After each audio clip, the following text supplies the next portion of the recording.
So no questions from the audience.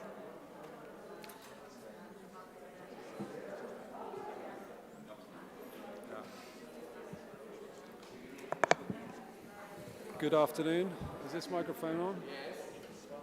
Good afternoon. Can you hear me? Is this microphone working? No. Good afternoon. Welcome, everybody. I think my microphone is working now.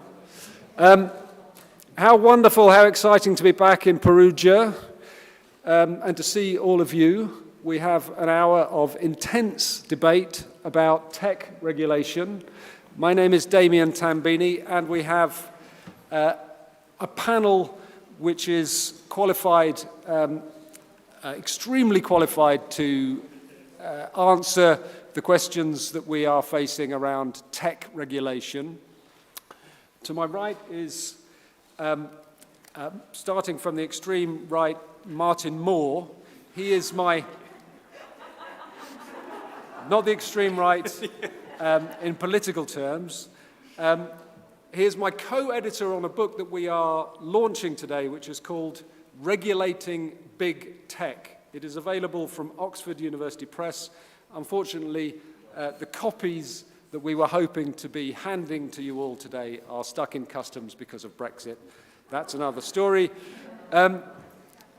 But you can certainly find it on the Oxford University website, and we're happy to answer questions after the panel about it. Next to Martin is Maren Urmer. She has multiple interesting perspectives on our topic today. She's founder of Perspective Daily, which is a news and information service which builds on her perspective as a professor of journalism, but also a neuroscientist. And she is the author of the best-selling book, The End the Permanent Negativity, which is a translation from the German. And she has particular views on what we need to do in terms of regulation in order to foster a rational and informed democratic debate, i.e. what journalism has traditionally done. And to my left, literally, I'm not so sure metaphorically, is somebody who has a really interesting perspective from the front line, the coalface of changing tech regulation. He is Paul Nemitz. He is a special advisor to the European Commission. He's performed multiple roles. He's also a professor of law and one of our authors, along with Mariana Mazzucato and a number of other people who have shown their views on the big picture in tech regulation and its implications for not only journalism but democracy itself in our book. And Paul will be describing, I think, what is actually happening from the point of view of the European Commission, and I would say the European Commission is viewed in global terms as where tech regulation is happening. So 2 or 3 years ago, Martin and I were in this very room talking about our previous book, which is called Digital Dominance, and which was a book about why we need tech regulation. And despite the pandemic, despite the various global crises, we are now looking at a situation in which there are a huge amount of separate activities in terms of tech regulation. The Digital Services Act will set out new duties and responsibilities for tech platforms to do a range of things in terms of assessing the risks associated with what large tech search and social platforms do, including in relation to disinformation and trusted news. The Digital Markets Act will adjust the market structure and the do's and don'ts of competition and set out a number of new duties on very large online platforms, for example. And we have a range of other instruments, which I'm sure Paul will say more about in terms of the e-privacy directive, a new European directive on data, the AI Act. So a huge amount of activity, all coming together, and really the political will seems to be there to move towards a new world in which tech platforms are more responsible for the impact of their services on society. So all of the things that in Perugia we've been asking for years, including that platforms should do something for journalism, are now happening. So I'm going to turn to Martin first of all. We want to have a reality check. We want to understand what's happening, Martin, and that's certainly something that we've been doing in our work with the books that we've put together. But is it enough? And, what is the big picture here in terms of what's happening, what we're trying to achieve, and whether the current proposals for regulating big tech are enough? Can you say a little bit more about why we put the book together and what you think is at stake here? Thank you, Damien. I'll try and just set this conversation in a little bit of context because I think it's helpful to situate us in where we are now. So Damien and I really started, I suppose, focusing on the large tech platforms almost a decade ago, best part of a decade ago, when it started to become very clear not only that these platforms were playing an increasing role in media and communications, but that they were playing larger and larger roles within society and within politics, taking on many of the civic roles and the civic powers that we'd previously associated with media and communications. But equally, it was also, they were kind of new beings and new entities, and we were trying to understand what their power meant, what the implications of it were, and what some of the problems associated with it were. So as Damien says, to better understand it, we asked a series of experts, not just in academia, but journalists and policymakers, to write about what they saw as some of the real dilemmas and problems associated with the power of the tech giants. And that was the first volume that we put together called Digital Dominance, which was essentially based around the kind of 5 to 6 very large tech platforms based on the west coast of the US.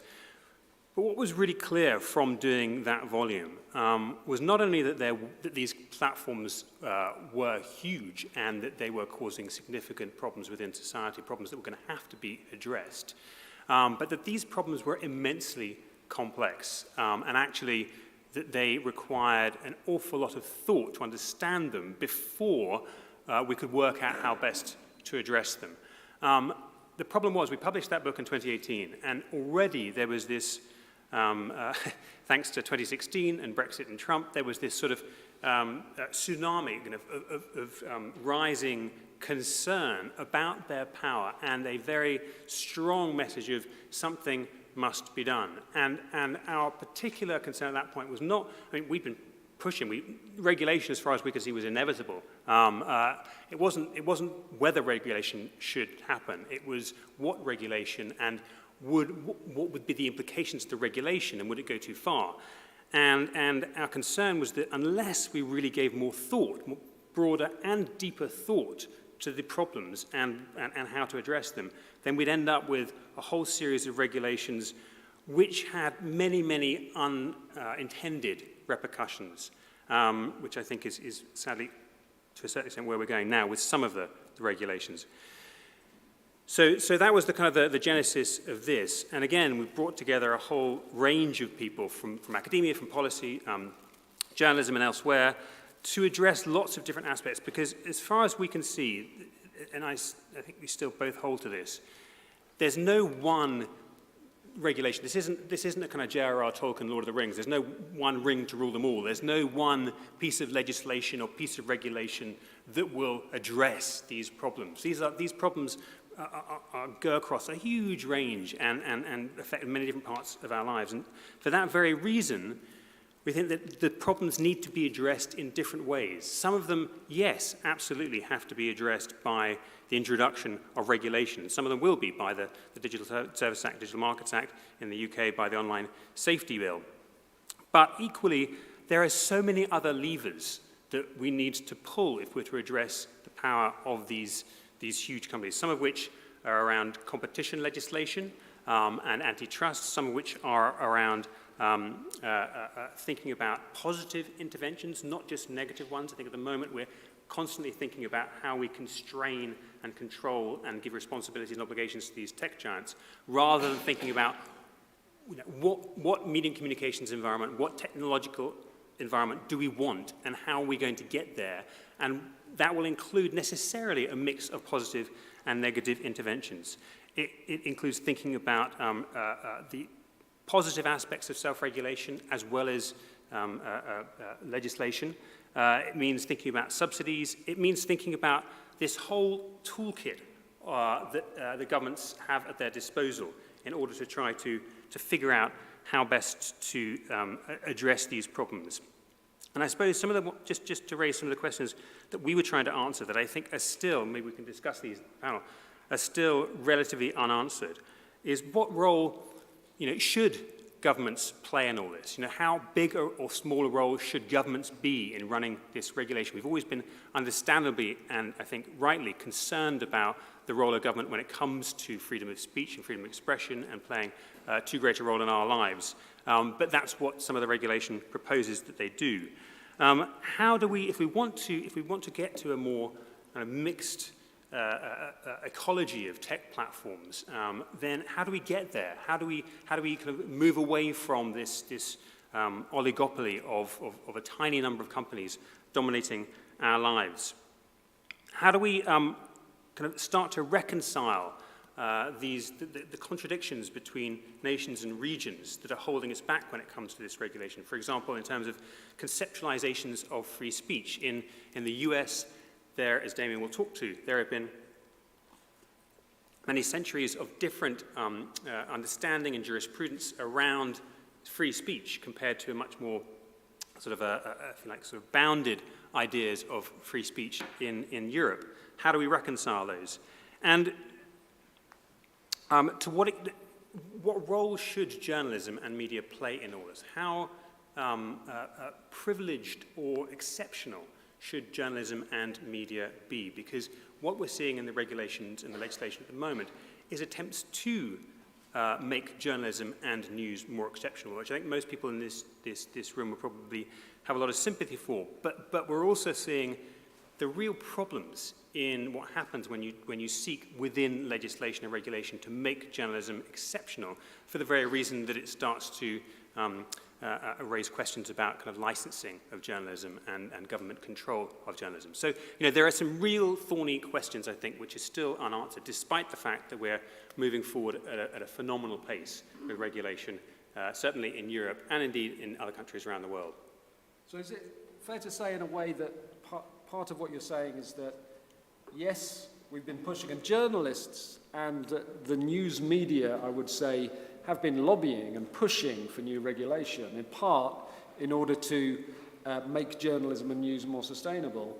But we're at a moment of worrying about a sorcerer's apprentice in a way. What have we created in this regulation, and will there be too many unintended consequences, including the potential for more state control of the media in the new regulatory frameworks that we're creating? So there are a lot of dangers in this. Now, Paul, you're one of the key movers and shakers in actually making this happen at the European level. So I'd be really interested to get your perspective on what is happening in the range of activities at the European level, also domestically in European member states, and your view on what might come out of this, whether it's too much, and do you think Martin is right to be worried about the potential for future state control of public opinion and of the media in some of the new regulatory developments? Well, thank you very much. I would straight away say no. And I tell you why. because, first of all, on the level of competences, there's a very clear division of labor between the level of the European Union on the one hand and the member states on the other hand, namely media law. The law which directly relates to the activity of journalism is a matter of the member states. Please tell me the element of the European law package which is now on the table, and I admit it's big, which is directly impacting on the work of journalists like national media law does. And I can exemplify this a little bit further. For example, when it comes to dominance, that's a very important word in our discussion, we have a two-step test. The first test is general dominance in the market, economic dominance. That is the test of the European Union competition law. And then there's a second level, which is the dominance in the media sector. That is exclusively a matter of member states' law. So I would submit to you that the concern that out of the regulations, and the plural is absolutely right, which are on the table in the European Union now, there are dangers for government control of media. I don't see it. I also don't see, I have to say, the great potential for self-regulation. In media, yes, and there's a long tradition of self-regulation in media, but for all the rest of the subjects, please show me the examples where self-regulations worked. The experience in Europe, let's say, in the relationship to the GAFAM, the big dominant companies we are talking about here, Google, Apple, Facebook, Amazon, Microsoft, and so on, is an experience of unheld promises. The most long-standing example is the promise of 15 years ago to develop a common charger for mobile phones. It was nicely signed, they all signed up to it, and of course the Commission, always being in a political majority of elements of neoliberalism always present, of course believed in this, and we all signed it up, and 15 years later nothing has happened. Now we do legislation. And so I think that's not the only area of experience. The DSA, for example, is also, let's say, legislation now, because we made the experiences that the codes of conduct, which we have negotiated, I've myself negotiated, some of these, they did not work as we expected. And I would say, since we are among journalists who are used to criticize power, it's not about the government control. You have used the word government all the time. It's about democracy controlling power. And the function of control of power of democracy and of fundamental rights is, of course, first to control the power of government, but increasingly also to control private power. It's not the government which controls, it's democracy which controls. And our discussion is not about, in the main, governments, democratic governments coming down, based on union law on journalism. It is about the question, and that is, I think, the big elephant in the room in Brussels, of whether we still have a primacy of democracy over business and over technology, or whether we have entered a new stage of technological development where we have to content ourselves, like John Perry Barlow wanted it in his declaration of the independence of cyberspace. We have to content ourselves with the rule of technology, the unbroken internet rules, and as John Perry Barlow said in his declaration, governments and parliaments have no legitimacy to regulate the internet and technology. I think that is the crucial question of our time, and there we have to know where we stand.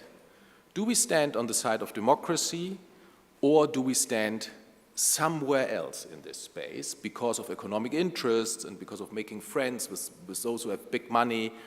And I would say that's one of the key challenges. The money of these companies is one of 8 sources of power. We could now discuss all the other sources of power, the grip on the infrastructure of public communication, the personal data they assemble on people, and so on. But the money of these companies now is everywhere, and it makes friends everywhere. It's in academia, it's in congresses like ours, I would say, those are the things we need to talk about. What I liked about your presentation was the grouping of measures One group of measures is to restrain power, and we need absolutely those measures. The other part of measures is to enable the development of alternative structures. And there I would like to just continue a little bit and just name the names of the instruments which are important here. So first, the Digital Governance Act, that's now already adopted. That has the ambition to incentivize the creation of data intermediaries, which assemble data of people and businesses and make them available for startups and for public interest in a way which, let's say, creates a plurality bigger than the oligopoly which we are now facing when it comes to data. Whether this works, we will see. It's a birth of thinking, of imagination. Whether it works in practice, we'll have to wait. The next one, it's proposed, it's being negotiated now, is the Data Act. This is about rights of access to data, in particular in two relationships, namely, what does government have rights to access the data of Google, for example, when it is needed for governmental work. Maybe some of you know this book about Seeing Like a State, you know, arguing, and I think they're right, that companies like Facebook and Google, they know more about our society than most of governments. And certainly you cannot do serious social science anymore without, today, without getting the raw data from these companies. And, you know, they sit on the raw data and they use them as power. So the question is, what rights can we create for governments to access these data, but also for private parties? If you are a startup today and you want to train your algorithm, you need data, but they have it and you don't get it unless there's a right to access to this data. And the third element of the Data Act is a more profane thing, which is to make it simpler to switch between cloud providers. You know, the problem of lock-in into the cloud, we can maybe loosen up competition a little bit. It's, by the way, also a market 95% dominated by American companies, which is no good thing. And then we move on to the elections. We have a very specific legislative act on election advertisement where we want to empower people to understand how parties in the election process target them individually in order to come back to something which was good in the pre-internet age. Namely, that we could see what is the message of a political party for elections. The problem of individual targeting, of individual advertising on the internet now is that the public doesn't see anymore the messages which we receive individually from political parties in campaigning. This is not how democracy can work. So I would say, you know, as much as we all love innovation and we stand for innovation, we always have to think whether the new is also the better. And for democracy, it is not good if parties can tell individuals what they want to hear, and there is no public space anymore where these messages are scrutinized. So the purpose of this legislation is to make the messaging transparent and to allow to come back into a public forum where we can see what the message of the party is it coherent, and can we criticize it? Maren, in just a minute, but I'm going to come back to you on some of the points you raised and your kind of counter to Martin's point. What we've seen, and this is where, you know, for the audience, if you're not professional policy wonks, we're deep in really crunchy policy here. But to summarize it, we've got this, what I would see as a huge amount of activity led by the European Commission, and it's really trying to reshape the incentives and the markets and the technologies and the data flows which make up this new media system we're dealing with. And, you know, this is coming from a commission that's not anymore just about economic development. This is about also trying to shape democracy and trying to make a media system that works in Europe. But I think Martin's point is that with the Commission, in all of these areas, get involved in data, control of data, the split of data between media companies and individuals, and the split of revenue between media companies and platforms and so forth. All of these games, there are a number of potential unintended consequences. And the example, just taking the Digital Services Act, of which basically says to platforms and very large platforms, there are a number of things you can and can't do, including, for example, maybe in relation to disinformation, or defining what is trusted media, making certain media more prominent, which might be taken into account in a risk assessment. In those new rules and new structures of governance, there is the potential for governments to do what, since time immemorial, they have always sought to do, which is to say, okay, we have new ways of controlling the media, controlling the information flow, and we have to do it because this is the new European law.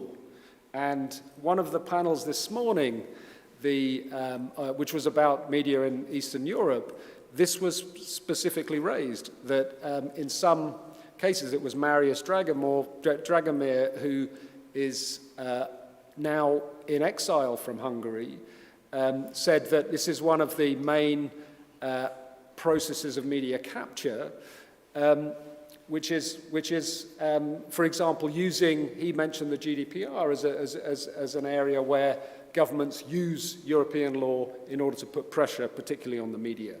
So I don't know if you might want to think about, potential unintended consequences in all of this. Okay, but I mean, this is a classic Silicon Valley argument. I call it the test of Erdogan. Yes, and the test of Erdogan goes like this. They come to us and say, you shouldn't make this law, because they don't want any law. They don't want to be bound by law. And we say, why? Well, it could be misused by Erdogan. Well, I mean, any law, of course, will be misused by Erdogan and by Putin and by the Communist Party in China and probably also by Mr. Orban. But we cannot, in a democracy, subject ourselves to that test. What Orban is doing and what others are doing with privacy law, going after journalists, is surely illegal.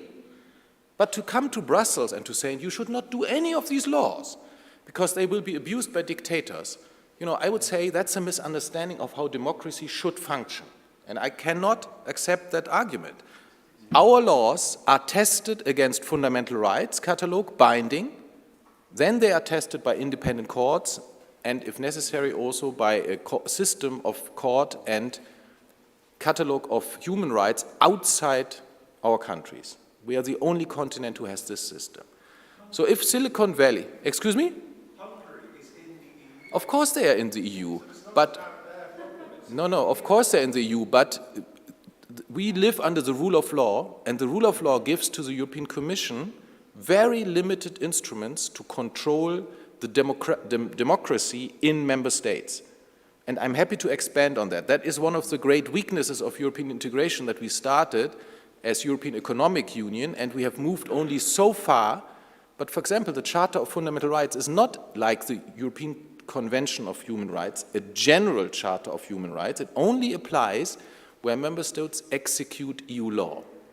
And we can only act against member states through infringement procedures, and what we're trying to introduce now, which take a long time, rule of law, what we're trying to introduce now is to withhold money to the countries if they don't respect some of the basic rules. But all of this has to be done according to the rule of law. There is no quick fix in this. Yeah? So this is a fascinating debate, and I would really like to get involved in it. Unfortunately, there's a sign saying here, no questions from the audience. So there's your speech rights gone. But I can't let a whole half an hour go past without bringing Marin in. You're not coming from the point of view of thinking about all of these forms of regulation, but you do have views on the depth of what these platforms are doing to us, our minds, the way we communicate, which may have implications for future policy. I wonder if you can expand on that. Yeah, sure. Thanks. And thanks for the great introductions. So now I don't have to pretend that I know about policies. But as you said, I'm trying to understand it. I'm trying to work together with people who are actually involved, like Paul and others, because I think it's really fundamental that we ask ourselves, what's the goal? And Paul pointed to that, like, what's the goal of a democracy, right? Why do we want to defend democracies? Right now, we are all asking ourselves these questions even more because we have a war in the European sphere, so to say. And the question there when it comes to big tech is really, okay, how do we make decisions? And that's where policies and politicians and people like Paul and you guys come in as well, because I mean, it clearly says no questions from the audience, but I can ask you questions. So you don't have to answer, you just have to raise your hand. Who thinks is a rational actor most of the time? Hands up, please. You included, yeah. Very, very dang, because you're skeptical, right? If a neuroscientist asks this question, you're very skeptical. But I wonder if this would be anonymous and so on, whether you would raise your hand. But that's the thing we really have to ask ourselves first, I think, if we want to make decisions about goals and where we want to go. Because most of the time we are not. Why not? And now I give a lecture. I'm a professor, so I love to give lectures, of course. I'm not going to do that. Don't run off. But I could talk about cognitive biases for, I don't know, days, weeks. And of course, we all have them. And politicians have them too, yes. And people who work in companies, I put it like really neutral here on purpose, have them too. So the only chance we have to address these cognitive biases, and that's the elephants in the room, is if we talk about them and ask the question, what's your goal, where do you want to go to, and then we can make proper or better decisions that serve us, that serve our democracies, and that also protect these democracies. Because right now, from my point of view, as a human being and as a neuroscientist and as somebody who's trying to understand the world, we are really on the edge of risking a lot. And this is not only involving freedom of speech, but it's really like the question, do we have a shared common ground, the prerequisite in a democracy, where we say these are facts, and this is opinion, and this is BS, or whatever we want to call it. And this is driven by certain people who want to increase, I don't know, shareholder value or some other weird measurement that they use in order to address their, I don't know, profits or goals or whatever we want to call them. And this is really where it comes down to understanding the human mind, or not understanding, I wouldn't go that far. Let's say address the human mind. Take the human mind as a factor that is important and that kicks in every personal decision, every political decision, every policy making, and every decision where companies, and this was an important aspect, or all of the things were important, you said, of course, but for me, the crucial aspect to ask ourselves as human beings, but also as people who live together and who organize themselves in democracies these days, where hopefully sometime some more in the future, where we have to ask ourselves, where are we going to go from here? And is it okay that companies have more power than certain governments? That I've just read a nice, in terms of very impressive table this morning that was addressing the wealth of the 10 most wealthy in terms of financial wealth humans on this planet, of course all men, and I'm not going to talk about gender today, I promise, but it comes to certain values, of course, that's, and I guess we're all familiar with that. All men, and they now are in charge of 1.4%, that was the stats, and it doesn't matter whether it's 1.4 or 1.3% of the world economy, 10 individuals. And they are in charge of certain companies we all know. That's the companies you've been writing a book about. That's the companies I'm thinking about a lot and that you try to regulate, and others. And that's a problem. Because then, when we come back to what I started to address in the beginning, like, what's the goal? What's the goal of these people? And what cognitive biases are involved here? And how do they shape our thinking, our belief system, so to say, and our decisions when it comes down not only to who we date, when we think about things like Tinder and stuff, but also whom we vote for. Individual targeting and all these things. And that's the elephants, it's really elephants in the room that we have to talk about more. If we want to have a future on this planet, haven't started talking about the climate crisis, but yeah. So I just want to pick up a couple of points about cognitive biases and behavioral biases, because it really affects, I think, the range of regulatory tools that we have at our disposal and how we think about the role of competition and the so-called marketplace of ideas in solving some of these problems. Because there is an ideological context to all of this that we can understand, and we can think about it in behavioral economics and the way that it's challenged the orthodoxy in what you might call neoclassical or even neoliberal economics. Or the Homo economicus, right? So Homo economicus, the idea that,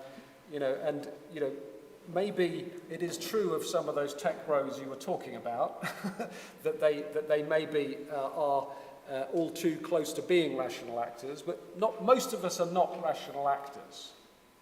And in economics, what we've seen is a great challenge to the orthodoxy behind the idea that competition ultimately is going to deliver the consumer interest, and we're all rational, we will choose those products that serve us, and the utility in the media is going to deliver a rational democracy.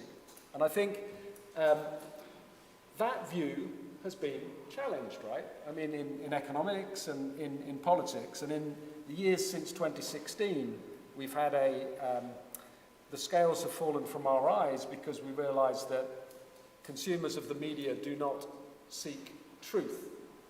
They do not rationally seek truth, and they certainly don't have the information signals in the market that would enable them to do that. So, I mean, do you agree in a sense that understanding that the cognitive biases that we all have should lead us to think again about the idea that somehow all of this can be left to the market, or the market will fix a lot of these problems? Yes. The short answer is yes. The slightly longer answer is yes, definitely, because, and the even longer answer, I'm trying to elaborate on in a few sentences, is because then we lose this common ground that I was trying to refer to, because what our brain really likes often is short-term thinking. So let me give you a couple of examples. So, for example, when you make the decision whether you eat the ice cream or not, because you think about the instant pleasure or the feelings you get and the sweet taste, and your brain literally telling you, this is calories, I don't know when I will get food later on. This is your, what I like to call, Stone Age brain, making decisions. And this is important to understand, not only in terms of food, but also in terms of, for example, whom do I vote for? The slogan of Brexit was take back control, because now comes another important aspect into the, let's say, game or decision-making game, which is fear and anxiety and uncertainty. Basically, what that does to our Stone Age brain, I call it Stone Age brain because it hasn't changed a lot since the Stone Age, which is good and bad. Bad, like I just tried to explain, but also very good in certain other aspects. But when it comes to fear and stress and uncertainty, and a situation that people experienced, for example, and still experience in the UK, in the US, what do we tend to vote for then? Whom do we tend to believe then? People who are very much like us. We forget that diversity is actually something that's good, because we want to feel protected, we want to feel safe, and we do that. Our Stone Age brain, we're not only our brain, but it's a very important organ, we tend to ignore the long-term thinking. We go even more short-term. We want to even like feel even more secure, have even more control. So we tend to close in. And we close in terms of, like I said, personal ideas, like everything that looks a bit different, a bit strange even. We then fear that that might be an enemy. But then also on, let's say, not only the personal level, but of course the political level and the country-wise level. That's why Take Back Control worked. But I mean, Sure. I want to bring in the other speakers, but before I do that, you know, if you have this model of the individual actor not being rational, don't you have to undermine democracy itself? No, because many brains are better than one brain. That's the general rule. But for that, in order to make that happen, that's why I come in with the cognitive biases, we have to be in this state where we accept other brains. And that's not a state of fear and anxiety and uncertainty, or increased uncertainty, there's always uncertainty, but increased uncertainty, because that basically blocks out, and I said there's good things about the Stone Age brain, because that blocks out the regions that are fundamentally human, which make us not better, I don't want to say better, but let's say cognitively advanced compared to all other species on that planet. That let us build these smartphones and all the other things that are great about, like rooms like this, everything, right? That's because we have these regions, but they are blocked when we are in stress and anxiety. Okay, so and we've heard a lot of the kind of critiques of the completely unconstrained, completely commercial model of social media. We've left it to the market. This is what we've got. We've got people trying to trigger our lizard brain reactions in order to get the most revenue, basically. Yep. In Europe, we've had evolved what we call there's this constitutional principle of the mixed system in broadcasting, that we have some state control, but we also have some kind of market signals, and we need to evolve that for this new kind of order. And I'm going to come to you in a minute and tell you and ask us how we're going to do that and how much faith you have that Europe can do this. Can we save democracy? But Martin, you started off by saying that you're concerned that regulation is going too far and that there are dangers in it. Particularly in terms of government overstretch. Can you expand on that? And I mean, clearly I have to speak more to what I know than to what Paul knows. And you know more clearly, Paul, about the EU and the process within the EU. And I think there are clearly lots of protections within the DSA and the Digital Markets Act. But I look at more domestic legislation to me. And when I look at certainly the draft bill that has just been introduced to Parliament in the last fortnight in the UK, the Online Safety Bill, I see it littered with references to the Secretary of State this, the Secretary of State that, the Secretary of State. So in a national context, speaking in a national and a regional context, and I recognise Brexit, etc., there are many, many ways in which one can see how not just the government, but individual kind of ministers within the government can intervene in the process. And I think part of the problem that I see here is that coming back to this question about thinking deeply about these problems is that, was it Weber who talked about laws and sausage factories and Bismarck, thank you.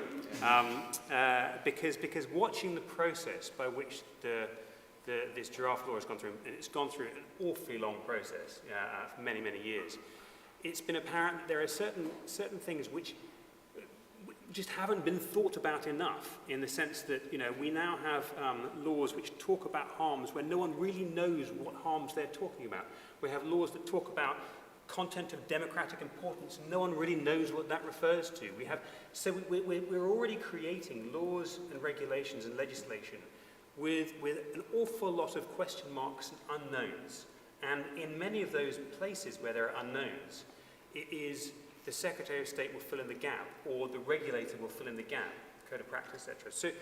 So my concern is that once you move away from the democratic process, once you move away from the parliamentary process, once you move towards the individuals and the individual departments filling in the gaps, that's when you get to really quite dangerous territory in terms of, you know, how can I fill in those gaps in such a way that will benefit me? Can I abuse my privilege and ask Maren a question? Because one of the other things that I've noticed about, and this is particularly with the UK, but about thinking about legislation, is the degree to which people are talking about user empowerment. And that's even written within the latest legislation, that platforms will be obliged to provide tools to the user to empower them to make choices, whether that's blocking people, whether that's seeing people's real identity, whether that's, which it's very difficult for anyone to be against, because user empowerment is great. But I'm curious, particularly from what you said earlier, whether you think this will actually help, whether actually empowering users and giving them all the tools will resolve the problems that we're talking about. You see me smiling, so you see where you might expect where this is going now. And funny enough, and we haven't talked about this beforehand, the last 48 hours or so, I've been thinking a lot about the term consumer or customer protection, which goes now, or reminds me of your question, or basically resonates with the question, because I keep on wondering exactly what you were just asking. Whom are we protecting whom against what? And this is a lot of questions, right? This is 3 questions and 1 question. I'm a bit proud of that. But that's really, I think, what we have, and you said it's complicated. Yes, I agree, because we really have to ask ourselves, who's in charge? Is it politics of protecting us? That's maybe filling in the whom. Against what? Or not protecting us, because that's what I liked. I liked many things you said, but when you first introduced this realm of complexity, when you asked the question, okay, are we actually looking at this from a responsibility focus? Like, who's responsible for this? Is it then the companies? Should it be some kind of government, or is it us now? And then raising the question, okay, if it's the governments, but they also have these cognitive biases, right? So do we need some kind of meta-god-like level who's making decisions for us if it's no longer us? And I don't want to be too philosophical here, I promise. I'm bringing it back down to us and making decisions. Because if we ask ourselves, okay, customer protection, we have to ask the question, okay, what's the goal, right? Do we want people to be informed? You are journalists, right? Or somewhere working in the realm of journalism. Well, I guess so, because that's, as far as I understand journalism, and I've been practicing journalism myself for a couple of years now, understand my task, right? Being informed, informing other people, and that's the second ingredient that's important, enabling people, and that's where it comes back to your question, to make decisions. Okay. Good, I think we can agree on that, right? Being informed and enabling people to make decisions. So now the question is, what decisions and how do we decide? And that brings us back to the goals, right? And again, I really want to vouch for democracies here and why it's important that we bring in multiple brains and that we talk about this customer protection or enabling people to make decisions in a more honest way. Because I think that's what's really missing from the debate, because there are all these vested interests, right? You mentioned the companies coming in, you mentioned it as well, and people kind of don't dare to say it, because one of the other slogans I really liked after the financial crisis was too big to fail. There's even a big book written about this, where's the title, which I recommend everybody to read. And now I come to this point, are these companies too big to fail, and is it just some kind of, okay, now I'm a bit philosophical again, veil of ignorance that we use here now because we don't want to address the hard questions any longer, because we are too scared to let them fail, to not only have a Facebook shut down for a couple of hours, but to have really the important but also hard questions to address. So we have some really difficult questions here about what we can leave to consumers and the market, and what we need somehow to... sorry, can I finish my question? Do you want to have my mic?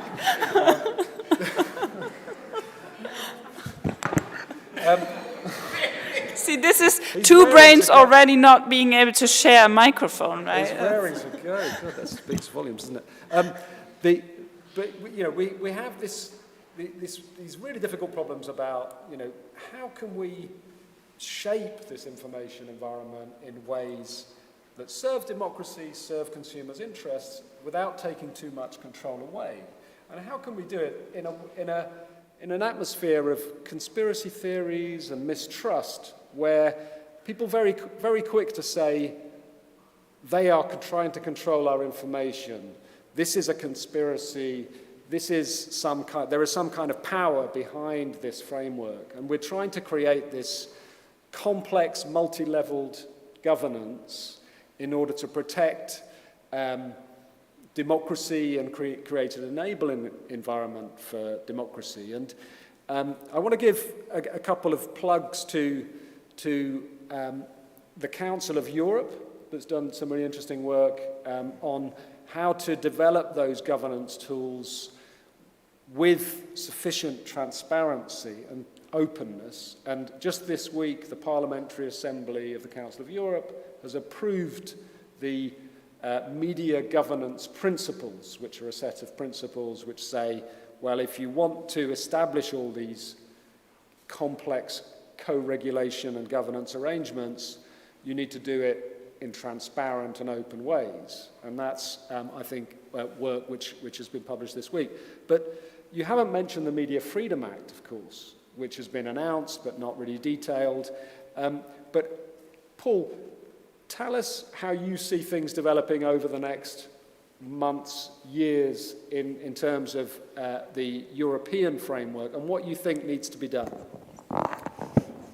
Sorry for grabbing the microphone. I was so inspired by Maren, much more than by I'm what the one you just to blame here. No, you're not to blame. But so first of all, I mean, just to answer to this conundrum, you know, we individuals and they're the big players, and, you know, consumer protection, how is this going to work?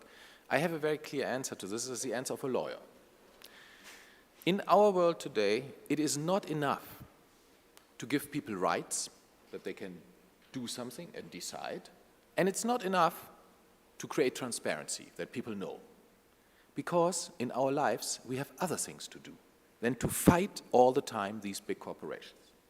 If we do this is sort of the liberal concept, you know, and the extreme is neoliberal. The liberal concept is, we give people rights, you know, they have rights, and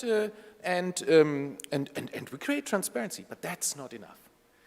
The power difference between the individual alone on one side and the big corporations on the other side is such that we need institutions which also play a role.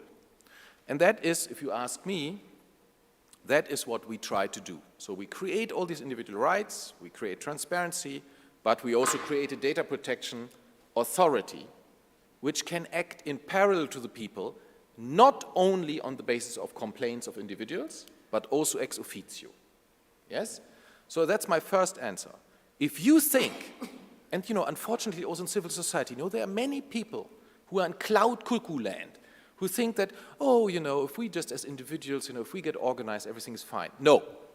The power issue is huge. We must always discuss these issues under the heading of power, and against power, which is organized and structural power of capitalism combined with technology, you need to institutionalize counterpower. If you think only the individual can do it, forget it. You need to do both. So that is one of the clear answers, and that's what we're doing in Brussels. And, well, maybe I leave it there, because that is true for all those acts. We have just a couple of minutes, and I'm aware that there are a lot of journalists in the room who may even be covering this, and who may even be interested in the tech regulation as a story. And I'm really strongly of the view that it's extremely important that there is a public debate about these things. And I think journalists have a particular role to play in communicating these, as we've seen today, really complicated, difficult issues of regulation to a wider audience. And I want to just ask the panelists, and I also have one myself, what they think journalists should be focusing on and watching. Obviously, there is going to be a huge lobby, particularly from the tech platforms, and let's not forget that a lot of the regulation being considered is actually something that has been campaigned for and lobbied for, particularly by the news media.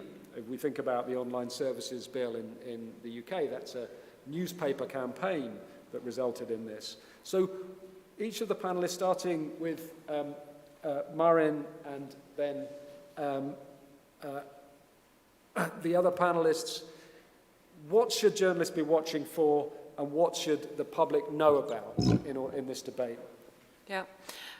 So because I argued so heavily against rational decisions, I'm now going to argue for the power of the individual, because, and especially the journalistic individuals, because they have the potential, you have the potential to reach many other brains, so to say.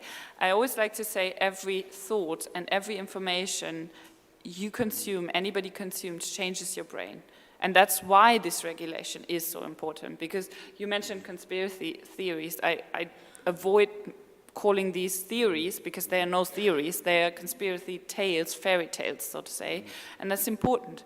It's important what words you use, and bringing it down to how we talk about regulating big tech, make it something that feels connected to the people. I mean, you know this, you have to tell stories, right? That's how people make it emotional, not too emotional, of course, but everything is emotional because it belongs either to our value system or not. And if it's too technical, and I don't want to argue against good descriptions and fact-based stories and fact-based articles and videos or whatever you choose to, what form you choose to report about it, but make it something where people feel like, I need to think about this, and maybe I even want to do something about this. Not only in my daily decisions, but also in my political decisions. Paul. Yeah, I would say good principle is follow the money. Look at how people make money. How do these corporations make money? What do they use it for? Where does the money come up? Look at the academics.